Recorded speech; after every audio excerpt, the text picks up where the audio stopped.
Hey everybody, it's Jason with Parallel Reality coming back with here today with an article from the Jewish News Syndicate. When is this dated?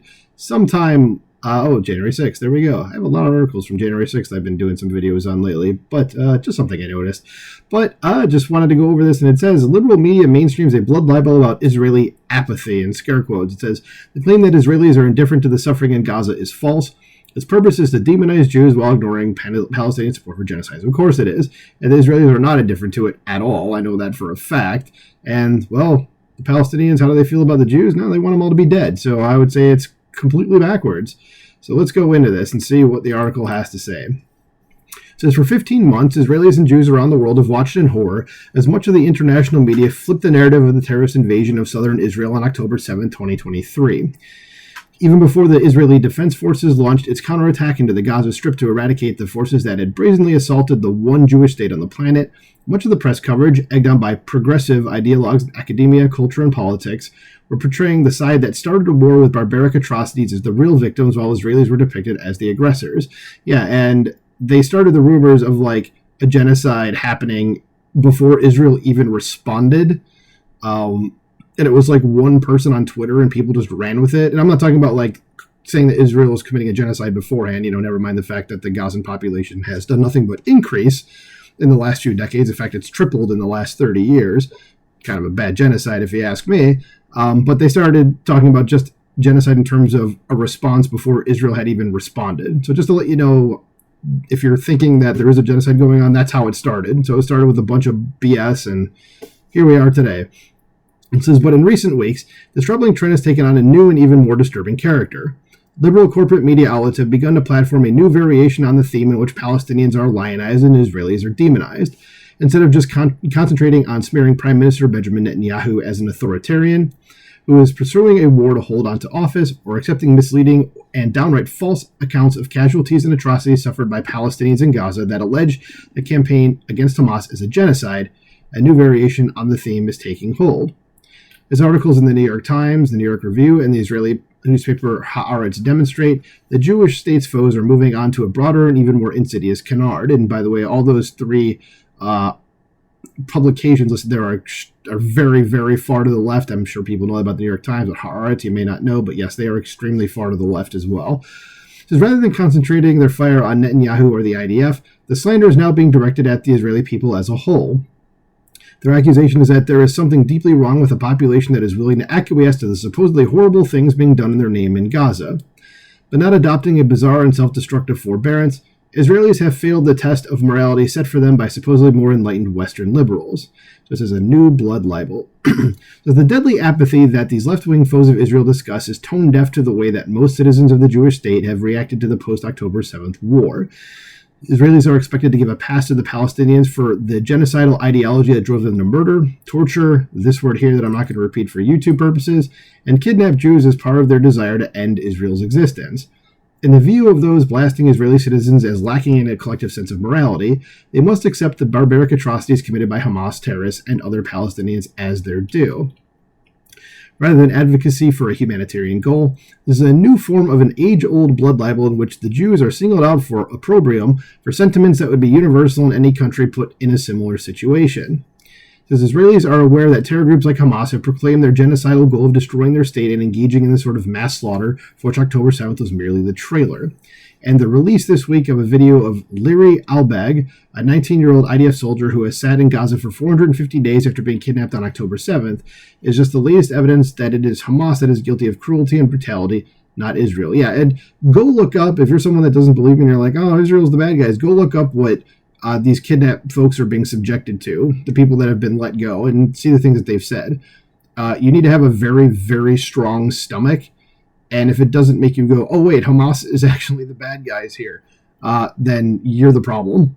Hate to break it to you. It says, as such, the overwhelming majority of Israelis have come to the rational conclusion that any sane people would embrace, namely that Hamas must not merely be defeated, but prevented from ever having the opportunity to repeat their crimes, as they have promised they will if given the chance. Yes, they need to be annihilated. Every person in Hamas needs to be erased. Simple as that. Says, yet the anti-Zionist Jews, which is just such an oxymoron, it's funny, so such as the authors of many of these pieces denouncing Israeli apathy about Gaza, and other enemies of the Jewish state, This perfectly normal response to a horrific attack on their country and the brutal treatment of their fellow citizens is somehow proof that Israelis aren't merely being misled, but instead lack human decency or empathy. This is just the latest example of how anti-Zionism is inextricably tied to hatred of Jews. Such arguments are not aimed at discrediting Israeli policies or tactics. It is a classical use of traditional anti-Semitic tropes whose purpose is to dehumanize Jews and justify the atrocities they are made to suffer. It is akin to the philosophy held by German Nazis who also sought the genocide of the Jews. In this way, a chorus of critics alleged Israeli moral failure wishes to convince the world that those targeted for dispossession and death are less than human, and at the same time, the aggressor is guilty of seeking the genocide of those attacking them. So this is a fake genocide claim, and if it's going against Israel, it is fake. We know that. It says the widely held assumption that Israel's war against its Iranian-backed foes has been more brutal than any other conducted in the modern era is a big lie. It says Israel responded militarily against a foe that infiltrated its border and criminally attacked its civilians. As such, responsibility for the ensuing ramifications lies with the guilty party, Hamas, and those Palestinians complicit in the attack. Yes, that's 100% correct, and that's generally how wars work. You invade someone else's sovereign territory. Sorry, you get what's coming to you. It says all casualties from the war they started go back to them in one straight line. Yes, that as well. Second that. It says Hamas's conduct of the war, in which they continue to attack Israeli civilians with rockets and missiles and still hold on as many as 100 hostages, is also criminal because they deliberately endanger their own civilians. Yes, and like it says, deliberately. That's the key line there. They do that on purpose. Okay, and they do it to get the reactions that you're seeing from regular people that are protesting on the streets now, saying, "Oh, you're killing women and children."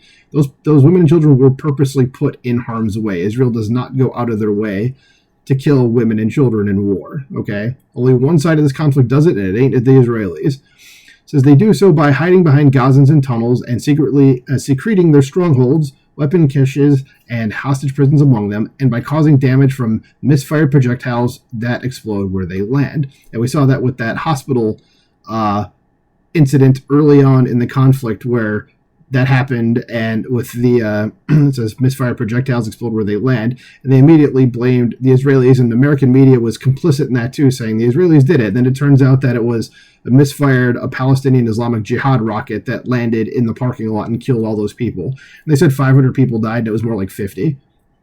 Sucks either way, but at the same time, like, if left-leaning news is reporting to you anything about this war, I would take it with the largest grain of salt possible. In fact, I would flat out just say, yeah, it's probably not true.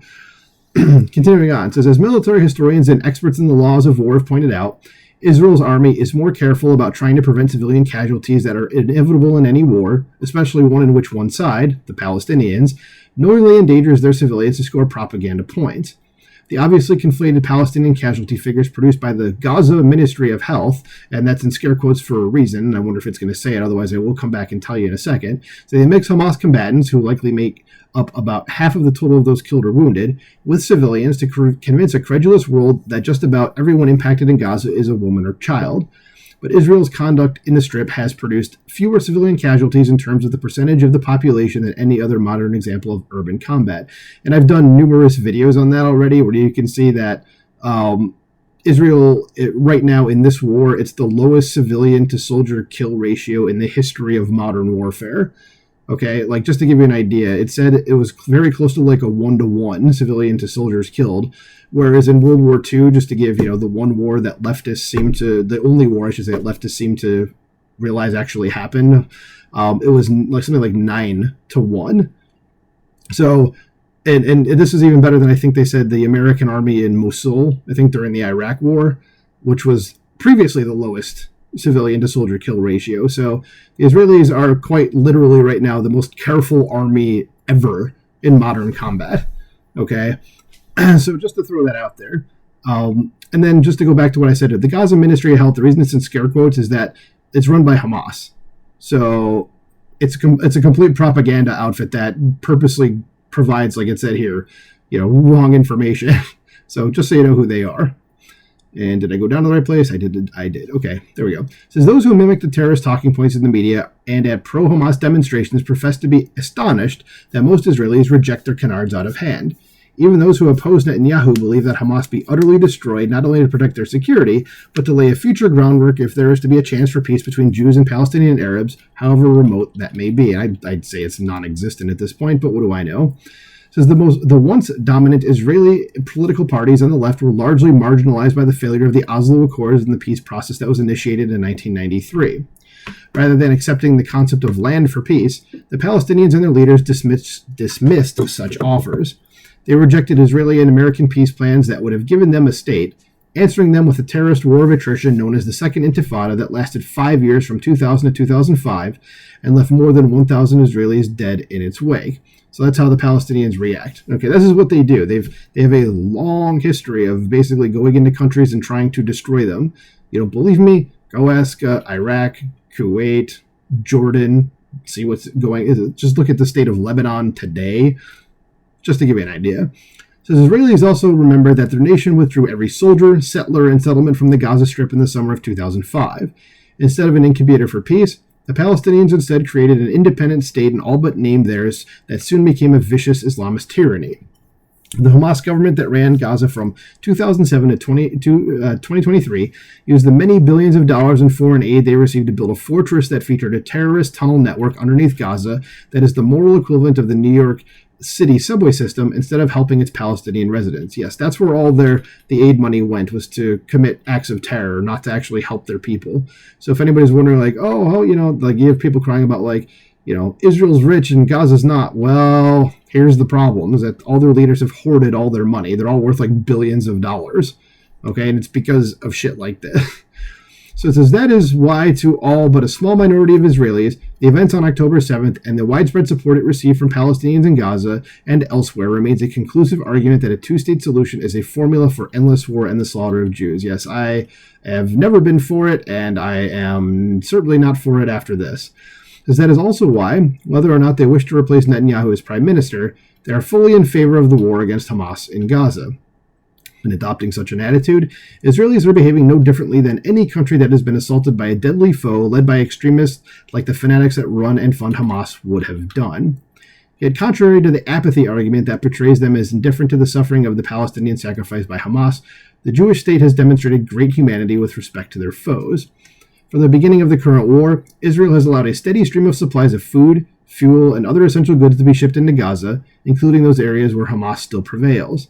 The difficulty in getting food to Gazans is not due to hard-hearted Israelis obstructing the flow of aid, but to the fact that Hamas and criminal Palestinian gangs have stolen the majority of the aid brought in by humanitarian groups, most of which are compromised by their connections to the terrorists. Yeah, and you can go and actually find footage of folks, like regular Palestinian folks, trying to take food because they're not getting any, and then these Hamas gangs go around and kill them.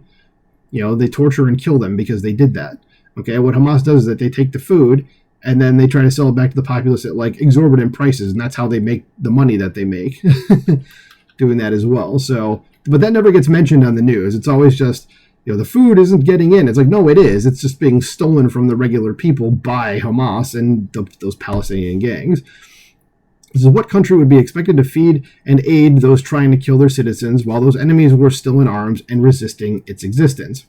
Hamas could have ended this war at any point since October 2023 by releasing the hostages and accepting Israeli offers in which the terrorists would be allowed safe passage out of Gaza. They hold on because they believe that their propaganda will convince the West to turn on Israel and someday hand it to them on a silver platter. Those who participate in pro-Hamas demonstrations are not just engaging in anti-Semitism from the river to the sea and globalized intifada chants.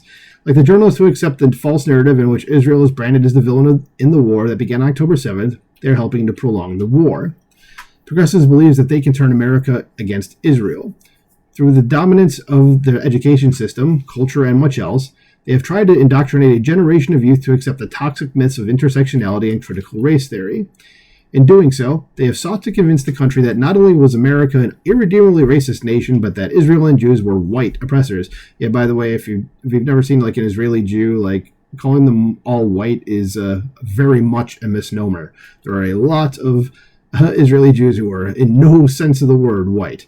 It says, those who accept this false ideology wrongly believe that Israel is a settler, colonial, and apartheid state that has no right to exist. And those are how some of the words that you can use if you're debating someone that is anti-Israel, that if they say those things, you know that they don't have any idea what they're talking about. I'm not going to go into that now because this article is already long enough. But yeah, keep in mind those words if someone tries to argue with you about this. It says, that leads them to ignore the truth about the conflict and to think that Israel is always in the wrong and the Palestinians are always right, no matter what either side actually does. That is a prime factor in enabling the slanders of Israel, as well as the whitewashing of Palestinian brutality and intransigence. And next section here says, anti-Semites are frustrated. Good. They should be. They should just be frustrated about everything, not just this. It says, Israel's foes are not only deeply frustrated by the military success of the IDF against the Iranian-sponsored terrorists of Hamas and Hezbollah, as well as the defeat that Tehran has suffered, largely as a result of the Jewish state's actions against its proxies in Lebanon, which is in Syria. So it says, as well as the defeat that Tehran has suffered in Syria. There we go. So then it should say, largely as a result of the Jewish state's actions against its proxies in Lebanon. So there's some live editing for you there. It says, they are also unhappy about the victory of President-elect Donald Trump. The prospect of Trump and a host of other ardent supporters of the Jewish state taking office in 2 weeks is a decisive defeat for those who seek to isolate Israel. It's even less time as of when I'm recording this, so even better. It's about a week and a half now. But as another Times article recently noted, Palestinians and their foreign cheerleaders have not lost hope. That doesn't mean that they are ready to live in peace with Israel or reject a vision of their national identity that is firmly linked to endless war on the Jews. Rather, they believe that sooner or later their victories in a propaganda war in which Israel is delegitimized will ultimately allow them to fulfill their fantasy of extinguishing the one Jewish state on the planet. Not gonna happen.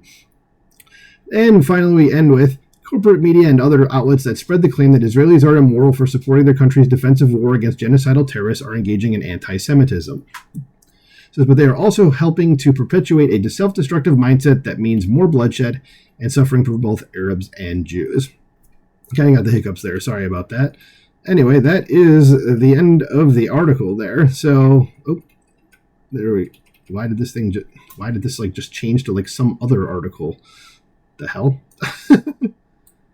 Anyway, there we go. That's where I wanted to get.